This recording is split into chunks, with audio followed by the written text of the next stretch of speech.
निवेश आरोग्य में भाग 179 हिंदी परिवार में निवेश भाग 18 वैद्य दिलीप गाडगिल पुणे। तो मैं खेती के बारे में बात कर रहा था और खेती की तरफ फिर से क्यों मुड़ना है इसके बारे में बहस कर रहा था।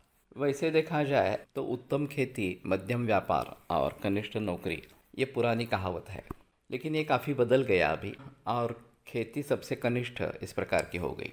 तो इसमें सभी चीज़ों का नुकसान इस प्रकार का हुआ है, हमारे स्वास्थ्य का, हमारे ज़मीन का, पानी का, हवा का, हमारे अनाज का।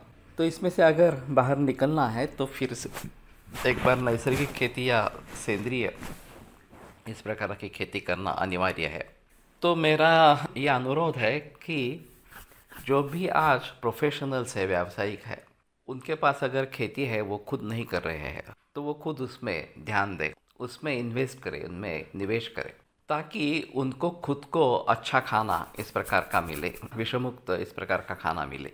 और जैसे मैंने कहा कि वैसे ज़मीन, पानी, हवा, अनाज, इन सभी का आरोग्य अच्छा हो जाए और फिर ये लोगों के लिए एक आदर्श बने।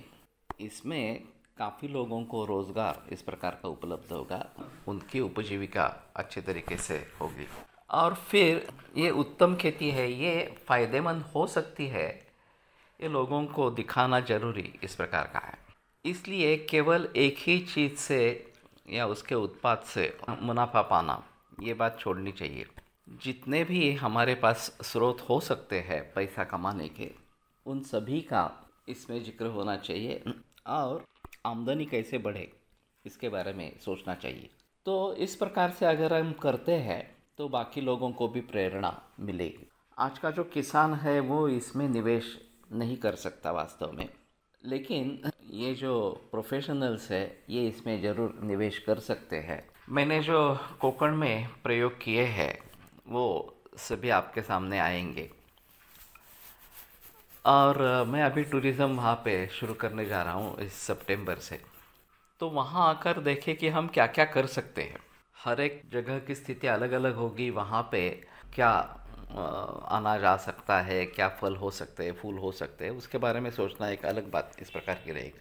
लेकिन मूल रूप से हमें नैसर्गिक खेती करनी है, उसके लिए गाय रखनी है, ये अगर बात हम समझ लेते हैं तो फिर हमारी भूमि फिर से सुजला सुफला इस प्रकार की होगी। और शुरू में निवेश करके धीरे धीरे जैसे आमदनी बढ़ेगी वैसे ब्रेक इवन आ जाएगा और फिर आगे मुनाफा होता रहेगा। तो इसके ज़रिए खेती किस प्रकार से फ़ायदेमंद है ये लोगों तक अगर हम पहुंचाने में समर्थ रहे तो ज़्यादा लोग इसकी तरफ मुड़ेंगे। और ख़ास करके अभी जो खेती छोड़कर शहरों में भाग रहे हैं उनका भागना बंद होगा और वहीं पे वो अच्छी तरीके से खेती कर पाएंगे और उससे फ़ायदा कमा सकेंगे। तो ये हमारे लिए एक रोल मॉडल इस प्रकार का बनना चाहिए और सभी के स्वास्थ्य के लिए ये अच्छा है। तो मेरा सुझाव है कि जिनके पास खेती है, जिनके पास पैसा है, वो खेती करना आरंभ करें, अपने लिए ही सही इस प्रकार से, लेकिन उससे लोगों को प्रेरणा मिलेगी और बहुत सारे लोग इसमें जुड़ जाएंगे। जो वहाँ से भाग रहे हैं वो फिर से वापस आ जाएंगे, वहाँ रहने का विचार करेंगे। तो ठीक है, इस प्रकार से हम ज़रूर आगे बढ़ेंगे, इस बारे में संदेह नहीं है।